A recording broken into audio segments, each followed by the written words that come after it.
my channel. This video is all about the top things I absolutely hate about living in China. Okay, maybe hate is a little harsh. I would say strongly dislike, get annoyed by, can't stand.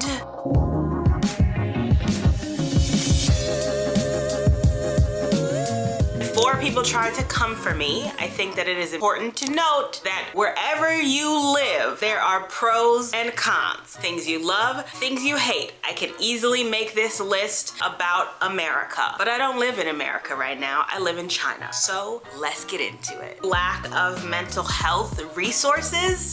Seeking therapy can be frowned upon or laughed at, and there just isn't an overall consensus that mental health is real and affects a lot of people, and we should do something about it. Medications like anti-anxiety or antidepressants are not easily found. A mental health emergency, or you're seeking treatment, medication, just someone to talk to, a Chinese public hospital is not the place to go. I think mental health is still quite taboo here, and although it is changing and evolving and getting better, it's very different than the care and treatment you would get in my home country. And the fact that it's just not talked about or publicized enough that even as an expat, in order for me to kind of find a place to go to seek help, I need to ask about it in an expat group. And sometimes I'm not always that comfortable putting myself out there, so asking others for help just causes more anxiety. And I just wish that I could eliminate all of that. So for me, the best option has been an app called BetterHelp. BetterHelp is an app that I use here in China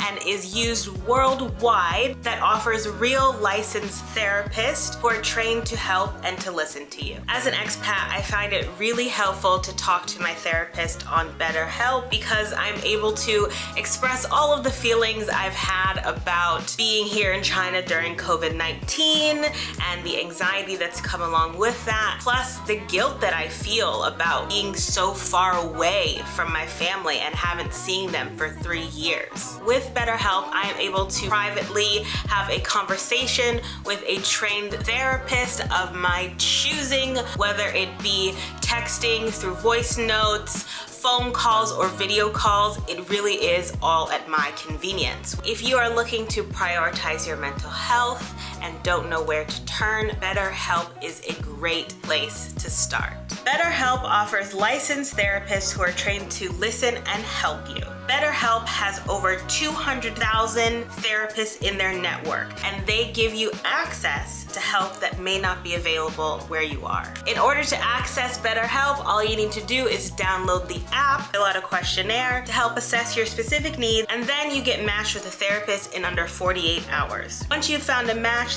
then you can schedule video and phone sessions, plus exchange unlimited messages, and everything you share is completely confidential. So if you are ready, join the 2 million plus people who have taken charge of their mental health by using a BetterHelp licensed therapist. Thank you so much to BetterHelp for sponsoring this video. If you click the link below in my description, you will receive 10% off your first month at BetterHelp. Lack of public etiquette. A big part of etiquette, of course, comes from culture, and because I am not from China and I have only lived here a short period of time, there are things that people do that really get on my nerves. You cannot go 30 minutes anywhere in China without hearing this noise.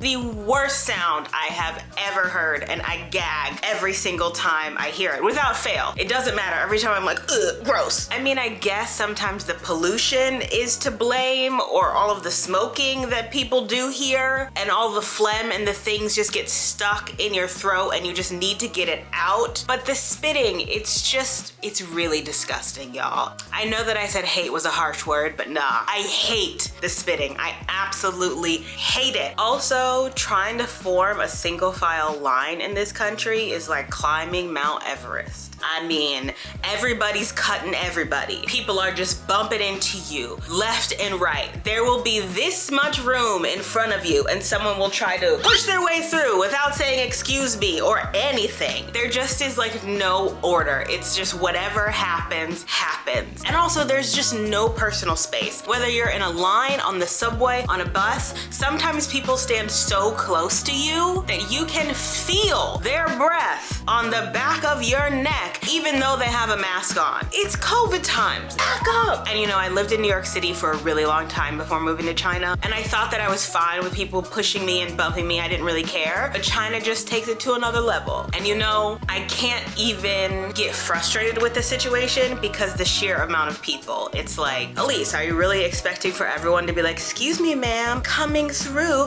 bu hao is? No, that's not realistic. But with grandma pushing me and uncle kicking me in the knee and sister breathing on my neck, it's a lot to deal with. Being treated differently because I am different. I think that comes to no surprise, as one of the things that I strongly dislike about living in China is obviously I look different than the average person living here.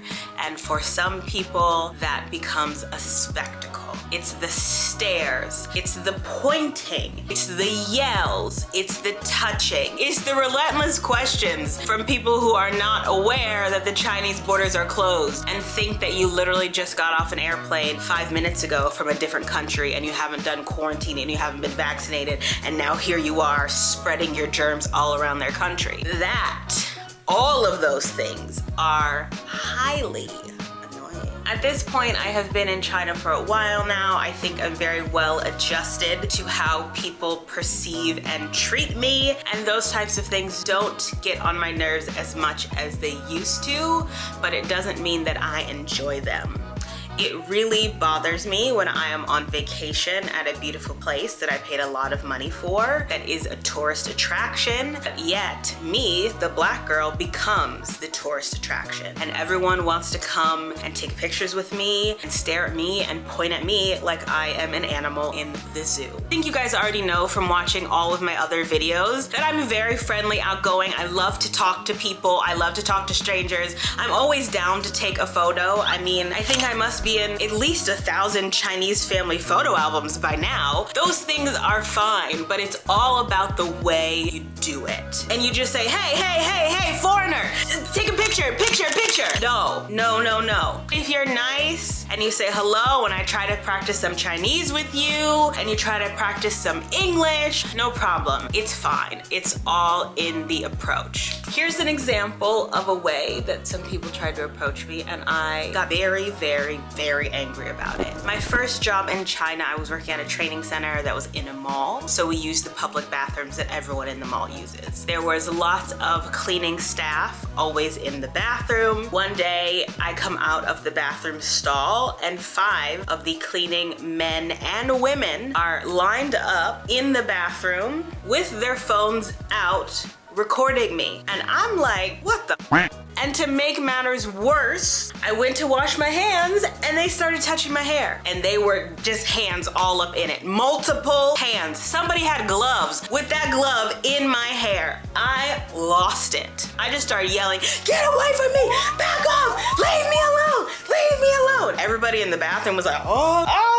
the foreigner going crazy, she done lost her mind. Yes, I have lost my mind because everyone deserves privacy in the bathroom. Schools and companies only accepting native English speakers. So this one is exclusive to the teaching industry in China, and it is the idea and belief that only native English speakers can teach English. Being a native English speaker, having a TEFL certificate, a bachelor's degree, and no criminal record tend to be the most important things about getting a visa and a job working as a teacher in China. But does that mean that if you are not a native English speaker, you can't get a job as a teacher here? Sometimes yes, and sometimes no. I have several friends who are not from English-speaking countries here who do have jobs as teachers, so do not rule that out, but a lot of times they are asked to lie about their nationality, to lie about their race, to lie about their background in order to keep that visa or keep that job. There are so many talented English speakers who are from all over the world, and if they want to come to China and get a job teaching, they should be able to. And this idea that your English is not good enough or their English isn't native enough, I feel like is BS. In my experience as a teacher, I feel like a lot of people in the education industry here are hung up on the British accent or the American accent, and they really want to learn from someone who speaks like that. But just because someone speaks with an American or British accent doesn't make them smarter or better or more knowledgeable than someone from an African country or a European country or a Middle Eastern country where English is not an official language there. A lot of times I feel like my students would really benefit from talking and learning from someone who has been in their shoes, who has also learned English. So I just really wish that in the future, China will loosen some of those regulations about who is actually legally allowed to teach English.